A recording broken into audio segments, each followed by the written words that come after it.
Indian aviation sector के लिए कई दशक एक काफ़ी चैलेंजिंग दशक थी। जेट एयरवेज बंद हुआ, हमने देखा एयर इंडिया ने लंबा घाटा डिक्लेयर करा, हमने देखा कि किस प्रकार इस सेक्टर के अंदर कंसोलिडेशन हुआ और इंडिगो एक बड़ी एयरलाइन कंपनी के रूप में प्रकट हुई। मगर क्या आने वाले कुछ साल में इस सेक्टर के अंदर बड़ा परिवर्तन आ सकता है? परिवर्तन का कारण हो सकता है टाटा के पास अब एयर इंडिया है, छोटी अकासा जैसी एयरलाइंस आ रही हैं, इंडियन एविएशन सेक्टर को काफ़ी लंबी छलांग मिल सकती है क्योंकि छोटे नए काफ़ी एयरपोर्ट्स इस समय बनने वाले हैं। तो क्या इस समय एविएशन सेक्टर के अंदर बढ़त या ग्रोथ है, या क्योंकि नए प्लेयर्स आने वाले हैं और ख़ास करके टाटा जो कि एयर इंडिया के बाद क्या एविएशन सेक्टर में एक प्रकार का प्राइस वॉर हो सकता है? तो एविएशन सेक्टर के डायनामिक्स किस प्रकार बदलेंगे, इस चर्चा को आगे बढ़ाते हैं। और चर्चा में हमारे साथ जुड़ रहे हैं Sanat Kaul, chairman international foundation of aviation airspace and drones, और जितेंद्र भार्गव साहब, former ED of air India and the author of descent of air India. Sanat और जितेंद्र जी, आपका ईटी नौ स्वदेश पे बहुत बहुत स्वागत है। भार्गव साहब, आने वाले 2 से 3 साल इंडियन एविएशन सेक्टर के लिए काफ़ी डिफरेंट सेक्टर हो सकते हैं क्योंकि टाटा ने एयर इंडिया को दोबारा खरीद लिया है और अकासा जैसी छोटी एयरलाइंस आ रही हैं। तो आपको क्या लगता है, are we in for interesting and challenging times, both interesting times for a flyer and challenging times for a shareholder because price for हो सकता है? देखिए, एविएशन इंडस्ट्री को समझने की आवश्यक है, तो इसके लिए हम थोड़ा पास्ट में चलते हैं।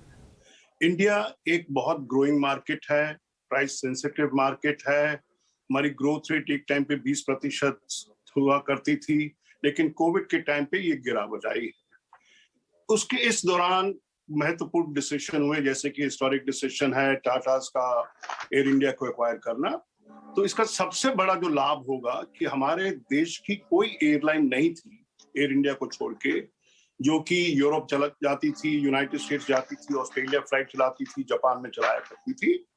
तो क्योंकि कैपेसिटी कंस्ट्रेंट था, हमारे पॉलिटिशियंस ने, मंत्रालय ने बहुत सारी कैपेसिटी गल्फ कैरियर्स को दे दी, साउथ ईस्ट एशियन कैरियर्स को दे दी।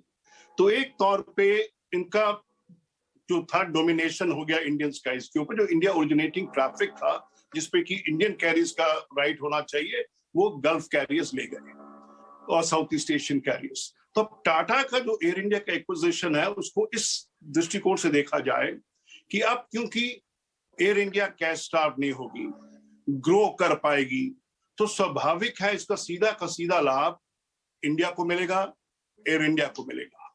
तो ये जो डायनामिक पैराडाइम शिफ्ट होगा इंडियन कैरियर्स में, इंडियन एविएशन के अंदर, वो देखना पड़ेगा इस नजरिए से। दूसरा चीज, क्योंकि ये साउथ ईस्ट एशियन कैरियर्स और गल्फ कैरियर्स थे, ये अपने हब से लेके जाया करते थे, तो ये जितना भी रेवेन्यू था, जॉब क्रिएशन हुआ करता था, ये इन देशों में हुआ करता था। फ्लीट एक्सपेंशन जो होता था उनका होता था, इंडियन कैरियर्स का नहीं होता था। मेरा ये मानना है कि टाटा जब एयर इंडिया को एक अच्छी बेहतरीन एयरलाइन में ट्रांसफॉर्म कर लेगी, तब देखा जाएगा कि इंडियन कैरियर्स को कैसे डोमिनेशन होता है, क्योंकि एयर इंडिया की गुडविल है दुनिया के अंदर में। एयर इंडिया का नाम सब देश के अंदर में लोग जानते हैं। अब जब ये प्रोडक्ट का ट्रांसफॉर्मेशन होगा, रिलायबिलिटी बढ़ेगी टाटा के लीडरशिप के अंदर में, तो अब स्वाभाविक है कि देखेंगे कि बहुत सारे पैसेंजर्स जो कि एयर इंडिया को अपना ऑप्शन नहीं मानते थे ट्रैवल के लिए, वो भी एयर इंडिया की तरफ झुकाव होगा उनका, वो पेट्रोनाइज करने लगेंगे। तो ये एक बहुत बड़ा फायदा होगा। लेकिन जहां तक आप पैसेंजर्स के फेयर्स की बात कर रहे हैं, देखिए इंडियन मार्केट के अंदर में, पर्टिकुलरली डोमेस्टिक के अंदर में, फेयर्स वैसे ही बहुत कम है। अच्छी एयरलाइंस भी 80, 85, 90% लोड फैक्टर जबकि इतनी सीटें भरते हैं, तब भी मुनाफा नहीं बनाती है। तो हम लोगों को सब चीज ये नहीं देखें कि पैसेंजर्स की ओर से, ये देखें कि इंडिया के अंदर में कितनी सारी एयरलाइंस जो कि बेहतरीन एयरलाइन थी, किंगफिशर, जेट एयरवेज, वो भी प्रॉफिटेबल नहीं हो पाई और उनको बंद होना पड़ा।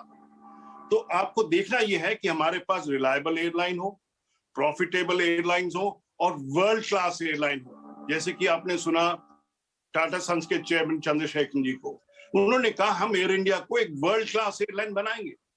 ये बात जरूर है कि इसमें समय लगेगा, क्योंकि एयर इंडिया में बहुत 10-15 साल के साथ जब वो कैस्ट आउट थी तो इन्वेस्टमेंट नहीं की गई, प्रोडक्ट अपग्रेडेशन नहीं हुआ, सीटें नहीं बदली गई, इन फ्लाइट एंटरटेनमेंट नहीं हुआ, एम्प्लॉयज का मोराल काफी गिरा हुआ था क्योंकि उनको पूरी तनख्वाह नहीं मिल रही थी। तो ये सब चीजें अब एक पास हो जाएगी। तो टाटा की लीडरशिप में एयर इंडिया का ट्रांसफॉर्मेशन निश्चित है, एयर इंडिया का दूसरे एयरलाइंस के ऊपर लीडरशिप निश्चित है, और एयर इंडिया की जो एविएशन मार्केट है इसमें बदलाव अच्छे के लिए आवश्यक है और होगा। सनत, कैसे आपको लगता है कि एविएशन सेक्टर का मार्केट शेयर और डायनामिक्स सब बदलेंगे? अगर आप इंडियन एविएशन सेक्टर को देखें तो इंडिगो के पास 50% से भी ज़्यादा मार्केट शेयर है, फिर स्पाइस जेट है, और इंडिया के पास काफ़ी मिनिस्क्यूल सा मार्केट शेयर है। तो आपको क्या लगता है डायनामिक्स कैसे चेंज होगा? Could there be a war in skies, और this is a market where everybody will benefit? नहीं, डायनेमिक्स चेंज होंगे मेरे हिसाब से। अब इशू ये आ रहा है कि अगर आप देखिए कि जो इतना बड़ा मार्केट इंडिया का डोमेस्टिक मार्केट है, 70% तो उसमें लो कॉस्ट कैरियर्स हैं, मे बी उससे ज्यादा भी। लेट अस टेक अपना ये पोस्ट कोविड सिचुएशन, जबकि एकदम से फिर से बाद में अपना पूरी airline industry will be back, पूरा अच्छी तरह लोग बैठेंगे, तब क्या होने वाला है? अब इसमें इंडिगो के पास मेरे हिसाब से तो अभी कोई 280 प्लेन्स हैं, और Tata, Vistara, air Asia, air India, सबको मतलब टाटा ग्रुप में अभी 219 प्लेन्स हैं। बट इंडिगो के पास सारे A320 यानी छोटे प्लेन्स हैं, टाटा के पास बड़े प्लेन्स हैं। तो अभी काफी कुछ होगा, क्या होगा अभी नहीं कह सकते। एक तो इंडिगो ने ये भी एक चीज की है कि उन्होंने काफी सारे ऑर्डर किए हैं अपने क्या एयरबस A321 लॉन्ग रेंज, मतलब 7-8 घंटे तक वो चल सकते हैं। तो वो भी इंटरनेशनल जाएंगे अपने छोटे प्लेन में, सिंगल आइल प्लेन में, और काफी डेस्टिनेशंस कवर करेंगे। तो टाटा का क्या प्लान है, ये है इनको अभी डिवाइस करना पड़ेगा। इनको सोचना पड़ेगा कि डोमेस्टिक में कितना करना है, इंटरनेशनल में कितना करना है, और कितना कवरेज जरूरी है। दूसरी चीज, जब भी जैसे भार्गव साहब ने कहा, प्राइस सेंसिटिविटी है इंडिया में और रहेगी भी, अगले 5 साल तक तो मेरे ख्याल में रहेगी, क्योंकि नए नए पैसेंजर्स जो ट्रेन को छोड़ के एविएशन में आ रहे हैं, उनके लिए प्राइस सेंसिटिविटी बहुत ज्यादा है। वो जैसे ही देखते हैं कि एयरलाइन का दाम बढ़ गया तो वो रेलवे चले जाते हैं, रेलवे में, और रेलवे का जैसे ही रेलवे का एक बढ़ जाता है तो ये एविएशन में आ जाते हैं। तो उसको देखते हुए अगर जीएसटी का, जैसे फाइनेंस मिनिस्टर ने बोला है जीएसटी को लाएंगे, एविएशन टर्बाइन फ्यूल को जीएसटी में लाएंगे, अगर वो हो जाता है तो उससे मेरे हिसाब से काफी फर्क पड़ेगा। दूसरा, अगर सरकार की पॉलिसीज थोड़ी फेवरेबल हो जाएं टू एविएशन सेक्टर, यानी जो टैक्सेस एविएशन में लगते हैं और जो टैक्सेस बसेस या ट्रेन में लगते हैं, उनका कुछ तो एक देखें। एविएशन में तो इतने ज्यादा टैक्स लग रहे हैं कि दाम बढ़ जाता है, और ट्रेन में और इनमें तो कुछ खास लगता ही नहीं है टैक्स। तो ये देखते हुए ये पैरिटी लाके सोच के करना चाहिए कि एविएशन, हिंदुस्तान एक काफी बड़ा देश है, शॉर्ट डिस्टेंस के लिए ट्रेन ठीक है, लॉन्ग डिस्टेंस के लिए इनको हवाई जहाज का यूज करना चाहिए। और उसके लिए अगर हवाई जहाज का टैक्स गिरा दे, मैं तो ये कहता हूं कि अगर जीएसटी को 5% में भी ले आए तो इनकी रेवेन्यू नहीं गिरेगी, क्योंकि जिस तरह बूम होगा, जितने नए पैसेंजर्स आएंगे, वो सारा टैक्स, जितना इनका घाटा होगा, टैक्स अगर रिड्यूस कर देते हैं जीएसटी में, वो सारा मेकअप कर जाएगा। जी हाँ। ये एक्सपेरिमेंट दिल्ली में पहले सेल्स टैक्स डिपार्टमेंट ने ट्राई किया था, एविएशन में नहीं और चीजों में, और वो बिल्कुल उससे बहुत फर्क पड़ता है कि जैसी टैक्स कम होता है डिमांड बढ़ जाती है। इसको अगर ये कम करें तो इनकी रेवेन्यू शायद नहीं गिरे और बढ़ेगी। तो मेरे हिसाब से अभी ये बड़ा चैलेंजिंग पीरियड आ रहा है गवर्नमेंट के लिए भी और टाटास के लिए भी। टाटास को अब लो कॉस्ट एयरलाइन भी अपनी अच्छी चलानी है, इनके पास अलायंस एयर भी आ गई है, और अलायंस एयर नहीं आई है, इनके पास एयर इंडिया एक्सप्रेस आ गई है, अलायंस एयर नहीं बेची है। जी हाँ, जी हाँ। तो मैं जितेंद्र जी, आपका ध्यान अब एयर इंडिया से अब थोड़ा आगे बढ़ाता हूँ, और हम बात अगर करें कि हो सकता है कि अगले 12 से 18 महीने में जेट एयरवेज में भी कुछ शायद मूवमेंट्स देखने को मिले। राकेश जुनवाला साहब जो एक एयरलाइन को बैक कर रहे हैं, अकासा, वह भी शायद 2022 के अंदर उनके अभी ऑपरेशन चालू हो जाए। तो एक साइड टाटाज एयर इंडिया एक बड़ा सेटअप है, एक बड़ी एयरलाइन है, मगर जो छोटे नीश प्लेयर्स आ रहे हैं जितेंद्र जी, उनकी वजह से क्या चेंजेस आएंगे? देखिए, आपने सही कहा कि जेट एयरवेज का रिवाइवल, आकाश एयरलाइन का आना, टाटा द्वारा एयर इंडिया का एक्विजिशन करना और ग्रोथ ट्रेजेक्टरी पे डालना, ये सब लाभदायक सिंक हो गए, क्योंकि इंडिया की जो मार्केट है वो ग्रो करेगी, और जब वो ग्रोथ करेगी तो कैपेसिटी की आवश्यकता होगी। लेकिन हमारी एयरलाइंस को थोड़ी मैच्योरिटी दिखानी पड़ेगी कि हम लोग जो प्रॉफिटेबिलिटी को सेक्रीफाइस नहीं करेंगे, इसलिए क्योंकि हमको कम से कम दाम लेने हैं, पैसेंजर को जीतना है, पैसेंजर को अपनी तरफ आकर्षित करना है। ये जब तक, जैसे कि सनत कौल साहब ने कहा कि अगले 5-10 साल के अंदर में स्टेबिलिटी आ जाएगी, सब एयरलाइंस स्थिर हो जाएंगी और देखेंगी कि हाँ भाई, ये फॉर्मूला है सक्सेसफुल एयरलाइन चलाने का। क्योंकि जब आप देखते हैं कि फेयर्स ऐसे भी ऑफर किए जाते हैं जो कि एक सीट के प्रोडक्शन के कॉस्ट से कम होती है, और जब आप निरंतर नुकसान सहन करते रहते तो एक समय आता है कि आप और पैसा नहीं डालना चाहते और एयरलाइन बंद हो जाती है। अब फॉर्चुनेट है कि इंडिगो एयरलाइन, जो कि डोमेस्टिक एयरलाइन में उसका बहुत दबदबा है, 57-58% मार्केट शेयर है, लेकिन इंटरनेशनल मार्केट के अंदर में एयर इंडिया का दबदबा रहेगा, क्योंकि इस समय भी एयर इंडिया सबसे नंबर 1 इंडियन कैरियर जो इंटरनेशनल सेक्टर पे चलती है, और टाटा के द्वारा एक्विजिशन के बाद में वो एक्सपेंशन करेंगे एयरलाइन का। जैसे कि उनके चेयरमैन ने कहा है कि बहुत पोटेंशियल है यूएस के अंदर में, इंडियन डायस्पोरा को लीजिए, दूसरे देशों में लीजिए, तो एयर इंडिया की ग्रोथ प्लान बड़ी सर्टन है। उन्होंने बेशक कोई ऑर्डर्स पेंडिंग इस समय नहीं है, लेकिन वो लीज एयरक्राफ्ट करके जरूर एक्सपैंड करना चाहेंगे। और एक फायदे की बात यह है, क्योंकि जब ये सरकारी कंपनी के बजाय टाटा प्राइवेट कंपनी के अंदर में है, तो प्रोडक्टिविटी बेस्ड नॉर्म्स आएंगे, वर्किंग प्रैक्टिसेस को री इंजीनियर करा जाएगा। तो ये जो पायलट्स है, कैबिन क्रू है, बिना भर्ती के टाटास अगले 2 साल तक अपने एक्सपेंशन ड्राइव पे रह सकती है एयरक्राफ्ट लेके। जब नेटवर्क बढ़ेगा तो स्वाभाविक है कि लॉसेस कम होंगे। मैं जानबूझ के ये कह रहा हूं, प्रॉफिटेबिलिटी नहीं, लॉसेस कम होंगे, क्योंकि अभी टाटास को काफी समय लगेगा कि कैसे पहले तो सॉफ्ट जो चीजें होती हैं, in flight entertainment, in flight system, meal service, airport के अंदर हैंडलिंग, बैगेज डिलीवरी, ये सब जब वो विमानों का अपग्रेडेशन करेंगे तो खर्चा तो होगा ही होगा, लेकिन जब एक प्रोडक्ट अच्छा हो जाएगा 2 साल के बाद में, तो बहुत सारे लोग एयर इंडिया को ट्रैवल करेंगे, प्रेफर करेंगे। जब रेवेन्यू बढ़ेगा तो स्वाभाविक है कि लॉसेस कम होंगे, और अगले 4, 5, 6 साल के अंदर जब स्केल ऑफ ऑपरेशन बढ़ेगा, इस समय एयर इंडिया यूनाइटेड स्टेट्स में 5 डेस्टिनेशन को ऑपरेट करती है डेली सर्विस पे। कोई कारण नहीं है कि हम 2 सर्विसेज पर डे ना चला पाए अधिकतर सेक्टर्स के ऊपर में। तो जब लॉन्ग हॉल के अंदर में फेयर्स अच्छे मिलते हैं, प्रोडक्ट क्वालिटी अच्छी होती है, पीपल आर विलिंग टू पे for business class, first class के अंदर में, तो आप देखेंगे कि लॉसेस कम होने के बजाय प्रॉफिटेबिलिटी एयर इंडिया आ जाएगा।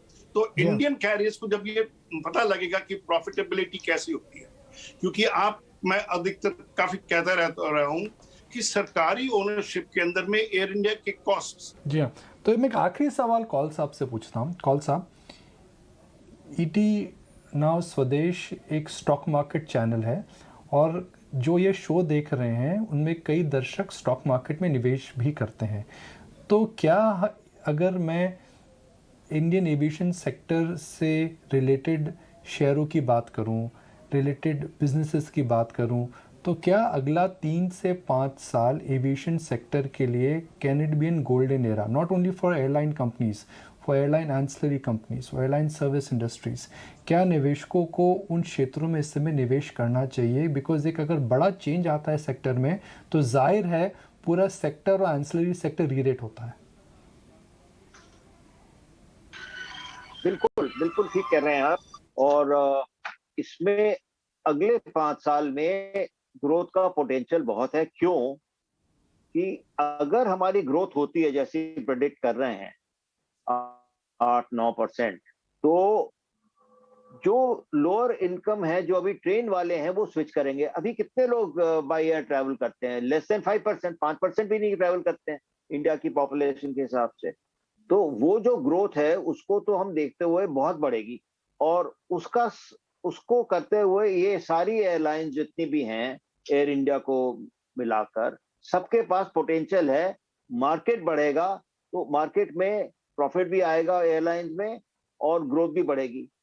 अब दूसरा ये आ जाता है कि एक आर्टिफिशियल लेवल से हम लोगों ने कॉस्ट हाई रखे हैं सरकार की वजह से, क्योंकि टैक्सेस बहुत हाई हैं, जो मैंने पहले मेंशन किया था। अगर जीएसटी आ जाता है और जीएसटी 5-10% पे आ जाता है तो उससे बहुत फायदा होगा। टाइम है, कोई शायद गलत ले चीज हो लें। जाती कॉल है। साहब की राय है, भार्गव जी साहब भी मेरा। कह रहे हैं कि exciting days are ahead. So exciting days are indeed ahead for the Indian aviation sector. Changes आने वाले हैं, नए प्लेयर्स आने वाले हैं, जेट का रिवाइवल, अकासा का आना, एयर इंडिया का privatisation. Very exciting and very interesting days are ahead for the Indian aviation sector. Kaul साहब, भार्गव साहब, आप हमारे साथ DT न्यूज़ स्वदेश पे जुड़े, इसके लिए बहुत बहुत शुक्रिया।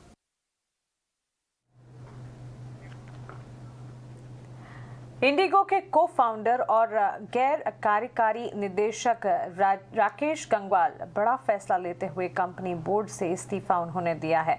माना जा रहा है कि कंपनी के दूसरे को फाउंडर राहुल भाटिया के साथ जारी विवाद के चलते उन्होंने बोर्ड से इस्तीफा दिया है। गंगवाल के पास इंटरग्लोब में 14.65% और उनकी पत्नी शोभा गंगवाल के पास 8.39% हिस्सेदारी है, जिसको अब वो कम कर सकते हैं। ज्यादा जानकारी के लिए चलते हैं हमारे संवाददाता समीर दीक्षित के पास। समीर, बताएं क्या जानकारी है आपके पास?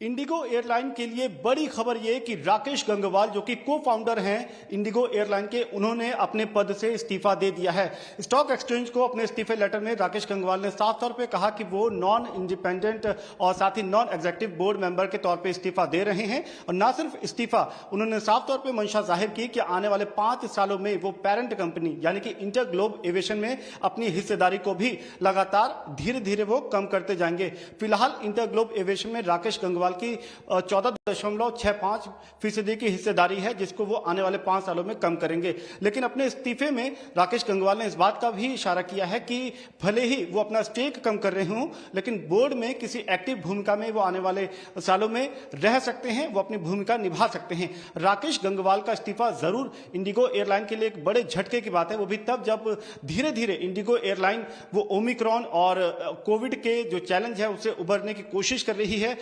क्वार्टरली प्रॉफिट भी उसने हाल में पोस्ट किया है। तो इंडिगो एयरलाइन धीरे धीरे जो है अपनी वित्तीय स्थिति को सुधारने की कोशिश कर रही है, लेकिन साथ ही एक बड़ा झटका कि को फाउंडर राकेश गंगवाल ने इस्तीफा सौंप दिया है। यहां से इंडिगो जरूर तो आगे की राह देखेगी कि किस तरीके से इस झटके से उभरा जाए। लेकिन दिन की शुरुआत में इंडिगो के लिए अच्छी बात यह थी कि उन्होंने अपने एक ऐसे एयरक्राफ्ट को दिल्ली एयरपोर्ट पर रिसीव किया, हासिल किया, जो कि सस्टेनेबल एविएशन फ्यूल पे चलता है। तो दिन में जहां एक तरफ अच्छी या राहत भरी खबर इंडिगो के लिए रही, तो वहीं दिन के दूसरे हिस्से में राकेश गंगवाल के इस्तीफे ने इंडिगो को एक बड़ा झटका दिया है। जाहिर तौर पे पूरे एविएशन सेक्टर के लिए ये एक बड़ी खबर है, जिसमें राकेश गंगवाल ने जो बतौर को फाउंडर इंडिगो एयरलाइन के हैं, उन्होंने अपने पद से इस्तीफा दे दिया है। और देखना यह होगा कि आने वाले सालों में वो इंडिगो में किस नई भूमिका में नजर आ सकते हैं। देश के टॉप एक्सचेंज NSE की पूर्व MD और CEO चित्रा रामकृष्ण की उल्टी गिनती जो है वो शुरू हो गई है। इनकम टैक्स विभाग के बाद अब CBI भी उनके दरवाजे तक पहुंच चुकी है। जी हां, बड़ी खबर इस वक्त की, और यहां पर हम देख रहे हैं सारी की सारी अगले आधे घंटे में इससे जुड़ी डिटेल्स हैं। दिग्गज से जुड़ेंगे, एक्सपर्ट से बातचीत करेंगे। मेरे 2 सहयोगी भी मेरे साथ जुड़ने वाले हैं। सेबी पूछताछ में एक रहस्यमय योगी का जिक्र आया है, जिस पर से अभी पर्दा उठना बाकी है।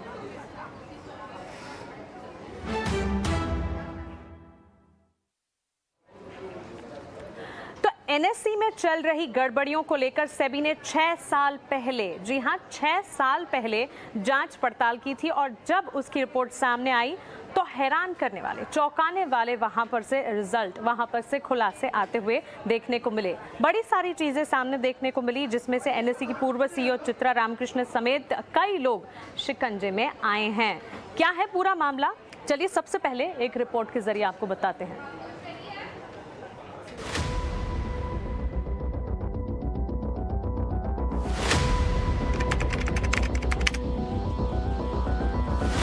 देश का टॉप स्टॉक एक्सचेंज NSE आजकल सुर्खियों में बना हुआ है।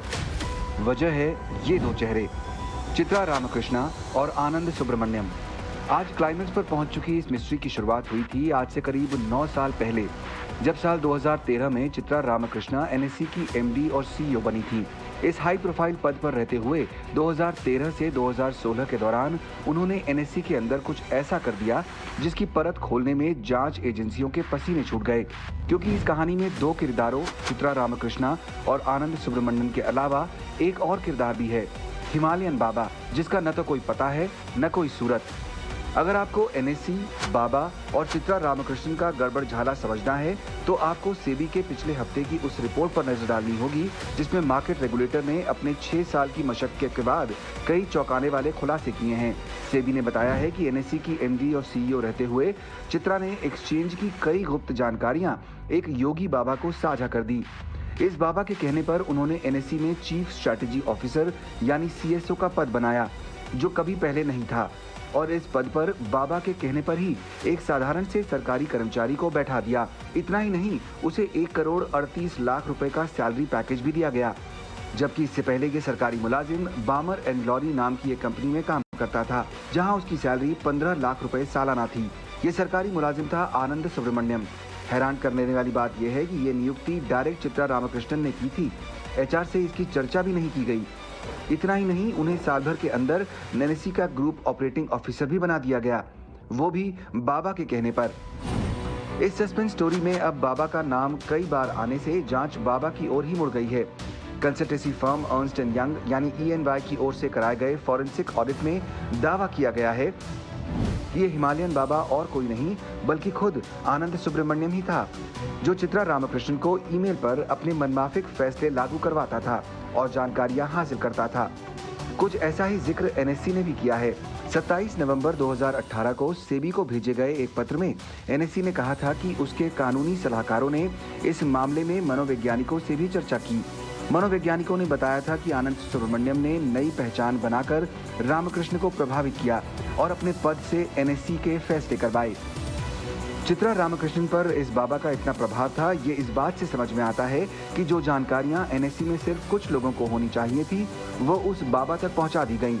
चित्रा ने कई संवेदनशील जानकारियां जैसे एक्सचेंज का 5 साल का financial projection, dividend pay out, business plan, board meeting का एजेंडा, यहाँ तक कि कर्मचारियों के अप्रेजल और रेटिंग भी वो बाबा से पूछकर ही किया करती थी। चित्रा रामकृष्ण, बाबा और आनंद सुब्रमण्यम के किरदारों से बुनी इस कहानी में इतना सस्पेंस है कि उसका पूरी तरह से क्लाइमेक्स पर पहुंचना अभी बाकी है। कई सवाल अब भी जांच एजेंसियों के सामने मंडरा रहे हैं। कौन है ये बाबा? आखिर चित्रा रामकृष्ण क्यों बाबा की सलाह मानती थी? और ये आनंद रामकृष्ण ही बाबा हैं या कोई और? ब्यूरो रिपोर्ट, ET नाउ स्वदेश।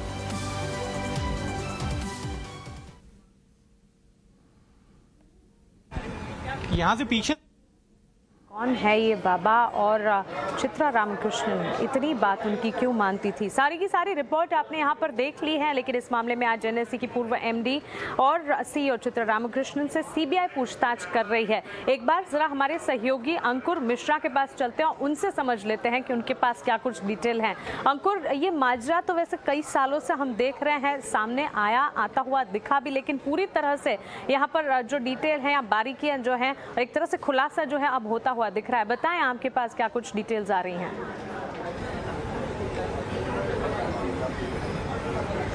जी हाँ, सीबीआई ने एनएससी की पूर्व एमडी और सीईओ चित्रा रामकृष्णन से पूछताछ शुरू कर दी, और ऐसा तब होता है जब एक दिन पहले इनकम टैक्स विभाग ने उनके रेजिडेंसेस पर छापे मारे थे। और ऐसा सिर्फ चित्रा रामकृष्णन से पूछताछ नहीं की जा रही है। हमें जो जानकारी मिली है उसके मुताबिक लुकआउट सर्कुलर भी इशू हुआ है चित्रा रामकृष्णन, रवि नारायण और आनंद सुब्रमण्यम के खिलाफ। तो ये पूरी जो जांच है जो कि पहले कई सालों से चल रही थी, वो सीबीआई का दायरा था एनएससी का कोलोकेशन केस। बट चूंकि अभी सेबी की भी ऑर्डर आ गई है और जिसमें कुछ और भी जानकारी मिली है, तो इन्वेस्टिगेटिव एजेंसियां वापस से जांच शुरू कर रही हैं और अपने जांच का दायरा बढ़ाने वाली हैं। पहले ये भले ही एनएससी कोलोकेशन केस तक सीमित हो, लेकिन अभी financial irregularities, misuse of power, miss governance, ये सारे एंगल्स पे चेक होगा। साथ ही साथ इनकम टैक्स ये भी चेक कर रहा है कि कहीं पे वहां पे धोखाधड़ी हुई है क्या, या फिर कम ज्यादा टैक्स पे किया गया है। तो इन सारे एंगल से जांच कर इन्वेस्टिगेटिव एजेंसियां ये सुनिश्चित करना चाहती हैं कि प्रोसेस फॉलो किया गया है या नहीं। बिल्कुल, तो चलिए यहाँ पर प्रोसेस फॉलो किया गया है या नहीं, इसे सुनिश्चित करने की कोशिश होती हुई दिख रही है। हमारे साथ हमारे एक और सहयोगी जुड़ गए हैं, राजेश सिंह, और साथ ही मेरे साथ JN गुप्ता जी, जो कि सेबी के पूर्व ED हैं, वो भी जुड़े हैं। मिस्टर गुप्ता, बहुत स्वागत है आपका। अपना समय देने के लिए आपका शुक्रिया। सबसे पहले आपसे यही जानना चाहूँगी, पूरी की पूरी अब जो खबर है हमारे सामने है, इस पर जाँच पड़ताल जो होती हुई दिख रही है हमारे पास है, लेकिन कुछ 4 सालों तक ये पूरा मामला सामने देखने को मिला था। तब बारीकियां इतनी सामने आई नहीं थी। देखिए, मैं जितनी जानकारी आपको है, मुझे लगता है उससे कम जानकारी है, क्योंकि आप तो मीडिया में हैं, तो आपके पास हर तरह से खबर आती है।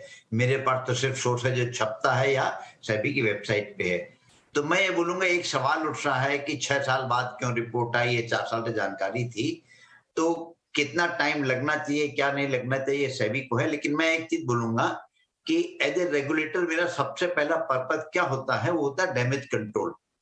तो जैसे ही ये कुछ जानकारी सामने आई थी, तो सेबी ने सबसे पहले स्टेप ले लिया था और चित्रा रामकृष्णा को और आनंद सुब्रमण्यम को उनको NSE के पद से हटा दिया गया था। उसके बाद सेबी ने जो किया होगा, एक नया CEO आया और जो भी सिस्टमेटिक प्रॉब्लम थी वो एडजस्ट करके NSE को सेव करा। मतलब basically as a regulator purpose ये होता है कि जो पनिशमेंट है, it is one part of the process, but सबसे ज्यादा प्रोसेस का इंपॉर्टेंस है कि हम अपने सिस्टम्स को कैसे रोबस्ट रखें, कैसे सेफ रखें। तो वो बहुत जरूरी काम था, वो सेबी ने करा है। रहा पनिशमेंट की बात, तो सेबी ने चाहे देर से आए, दुरुस्त आए, लेकिन पनिशमेंट जो है, जो अप्रोप्रिएट पनिशमेंट है, सबसे पहले तो इमीडिएट पनिशमेंट ये हो गया कि आपको अपने पद से हटा दिया गया। दूसरा पनिशमेंट ये हुआ कि जो उनसे डिसगॉर्जमेंट किया, जो फाइन लगाया है, वो सेकंड फेज ऑफ पनिशमेंट हुआ है।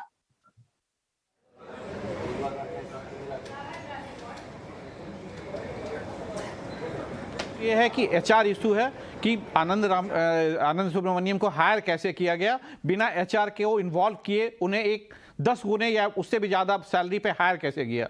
दूसरा इशू ये है जो कि दिल्ली हाई कोर्ट देख रहा है, जहां एक PIL फाइल हुई है जिसमें ये इन्वेस्टिगेट किया जाए कि जो कॉन्फिडेंशियल डाटा NSE के थे उसे लीक किया गया।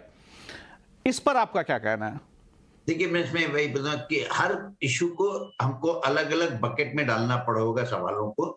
सबसे पहला सवाल ये है कि क्या चित्रा रामकृष्णन ने अपनी अथॉरिटी का मिसयूज किया? उसका एक बिल्कुल सीधा सा आंसर है, हाँ किया। क्या उन्होंने नियम कानून को ताक पे रखा? उसका आंसर है हाँ किया। तीसरा आंसर है, क्या NSE की कॉन्फिडेंशियल इंफॉर्मेशन एक थर्ड पार्टी जिससे उनको नहीं शेयर करनी थी, करी? हाँ की। अब इसके हमको कॉन्सिक्वेंसेस समझने होंगे। तो सबसे पहला कॉन्सिक्वेंस हुआ कि अगर मैंने किसी अपनी पद का दुरुपयोग किया है तो मुझे जो भी प्रावधान है उसके अंतर्गत मुझे फाइन लगना चाहिए, मुझे पेनल्टी होनी चाहिए। तो ये कर दिया गया, हाँ। अब रहा जो NSE का डेटा लीक हुआ है, जो कॉन्फिडेंशियल इंफॉर्मेशन हुई है, उसका क्या इम्पैक्ट हुआ? तो उसके 2 तरह के इम्पैक्ट होते हैं। एक इम्पैक्ट हुआ कि क्या उस कॉन्फिडेंशियल इंफॉर्मेशन से हमारे NSE के सिस्टम पे, NSE की ट्रेडिंग पे, NSE के रिस्क मैनेजमेंट पे, NSE के सेटलमेंट सिस्टम पे कोई इम्पैक्ट आया? तो जहां तक मेरी जानकारी है, ये सब चीजें इंसुलेटेड रही, किसी भी तरीके से किसी भी तरह का NSE के सिस्टम पे कुछ नहीं आया। रही बात कि उस जानकारी किस तरह की थी, एक जानकारी थी कि NSE क्या डिविडेंड देगा, NSE क्या फाइनेंशियल प्रोजेक्शन है। ये जानकारी सिर्फ उसके लिए रेलेवेंट है जो NSE का शेयर होल्डर है या NSE के शेयर में पैसा लगाना चाह रहा है। बाकी जो 1800 लिस्टेड शेयर है उसके बारे में कोई इशू नहीं था। दूसरी ये जानकारी थी, क्या मैंने किसी तरीके का एडवांटेज किसी को दिया जो उसको ट्रेडिंग सिस्टम में फायदा मिला? वो आपने जैसा बताया कि वो कोलोकेशन के केस ऑलरेडी एक जगह इन्वेस्टिगेशन हो रहा है। चौथी बात इसमें सबसे इंपॉर्टेंट जो एज ए रेगुलेटर मैं सोचता हूँ ये आती है कि हमको ये सुनिश्चित करना होता है कि आज जो गड़बड़ हो गई उसको हम इन्वेस्टिगेशन बाद में करेंगे, उसका क्या हमको एक्शन लेना चाहिए बाद में करेंगे। पहले मुझे देखना है उस गड़बड़ से कोई फर्दर लॉस तो नहीं हो रहा है। तो एज ए रेगुलेटर मैं सबसे पहले वो देखूंगा। तो वो NSE और सेबी ने ऑलरेडी करा था, चित्रा को हटा के, आनंद सुब्रमण्यम को हटा के और बाकी सब लोगों को साइडलाइन करके। तो ये आज हमको ये इवेल्युएट करना है कि क्या 6 साल बाद इस एपिसोड से एनएससी में इस तरह की चीज दोबारा हो सकती है या नहीं। उसके लिए मेरे हिसाब से जरूर से सेबी ने और एनएससी ने मिलके, और जो नए सेबी एनएससी के चीफ एंड मिस्टर लिमे, उन्होंने 5 साल के अपने टेन्योर में ये सुनिश्चित कर लिया होगा कि सिस्टम रोबस्ट। लेकिन एक चीज आप ध्यान में रखिए कि आप दुनिया में कितना भी अच्छे से अच्छा सिस्टम बना दें, उस सिस्टम की integrity will always be controlled by जो आदमी उस सिस्टम को मैन कर रहा है। आप मुझे बढ़िया से बढ़िया सिस्टम दे दीजिए, लेकिन अगर मेरी नीयत साफ नहीं है तो मैं कहीं ना कहीं उस सिस्टम में हेरफेर कर दूंगा। आपको बोल के कि दुनिया में क्राइम के अगेंस्ट कितने लॉ हैं, बट क्राइम नहीं रुका है। क्राइम कम हो सकता है, उसके अगेंस्ट पेनाल्टी हो सकती है, पेनाल्टी तुरंत हो सकती है, बट अगर हम ये बोलें कि कल को कोई चीज बिना किसी क्राइम के हो जाएगी, पूरी सोसाइटी में अच्छा हो जाएगा, वो मेरे ख्याल से यूरोपियन थॉट है। एक और क्वेश्चन हम जानना चाहते हैं कि अब आप ये मानते हैं कि ये कॉर्पोरेट गवर्नेंस का एक मिसयूज किया है चित्रा सुब्रमण्यन ने, तो इसको रोकने के लिए सेबी जो है वो 4 साल तक कैसे, सेबी को पास एनुअल रिपोर्ट जाती होगी, एनएससी की हर चीज जाती होगी, क्या सेबी इस चीज को डिटेक्ट नहीं कर पाया? तो सेबी का इसमें फेलियर कहां पे था, है या नहीं है? देखिए, आपको भी अब आप इस इश्यू को 2 चीजों में मिक्स कर रहे हैं। पहले तो आप ये 2016 से 2022 की बात कर रहे हैं, तो उसके बीच में सेबी ने क्या एक्शन लिया है, एनएससी ने अपने सिस्टम को कैसे स्ट्रेंथन किया है, ये ना मुझे जानकारी ना आपको, लेकिन जरूर मेरा विश्वास है कि ये सिस्टम स्ट्रेंथन किए होंगे। दूसरा आपका इश्यू है कि ये डिटेक्ट क्यों नहीं हुआ। देखिए, क्या होता है कि ये हम लोगों को गलत धारणा है कि सेबी एक भगवान की तरह, उसके सब जगह वो हर एक के ड्राइंग रूम में, हर एक के बेडरूम में, हर जगह प्रेजेंट है। ऐसा नहीं है, सेबी के पास तो आती है। अब जब कहीं ना कहीं ये एक अगर ये एक्शन गलत हुआ, अब चित्रा रामकृष्णन के पास कौन सी मेल आ रही है, कौन सी वो भेज रही है, ये सेबी के पास कभी इंफॉर्मेशन नहीं आएगी जब तक कहीं कोई ना कोई इसको पॉइंट आउट करे। तो इस केस में किसी न किसी ने कंप्लेंट करके पॉइंट आउट किया था कि आनंद के अपॉइंटमेंट में गवर्नेंस का डिफरेंस है। लेकिन मैं आपको दूसरी चीज बताना पाऊंगा कि आज की डेट पे अगर आप ये देखें तो ये जो गवर्नेंस का इश्यू है सिर्फ एनएससी में नहीं है, ये सारी कंपनियों में है। बस कुछ कंपनी में बाहर आता है, कुछ कंपनियों में नहीं आता है। लेकिन चूंकि एनएससी एक डायरेक्टली कंट्रोल्ड और सुपरवाइज एंटिटी है सेबी की, इसलिए वहां पे गवर्नेंस इम्पेकेबल होनी चाहिए, बहुत अच्छी होनी चाहिए। और मुझे पक्का विश्वास है कि सेबी इस एपिसोड के बाद उसने सारे एक्शन ले लिए होंगे सो दैट ये इशू चांसेस कम हो जाए। मैं ये नहीं बोलूंगा कि इम्पॉसिबल होगा, कल को आप किसी एक और दूसरे आदमी को बैठा दीजिए जिसकी इंटीग्रिटी खराब है, तो प्रॉब्लम होती है सबसे पहले कि हमको सही इंटीग्रिटी का आदमी ढूंढना पड़ेगा या सही इंटीग्रिटी का महिला ढूंढनी पड़ेगी। वो सबसे चैलेंजिंग काम है।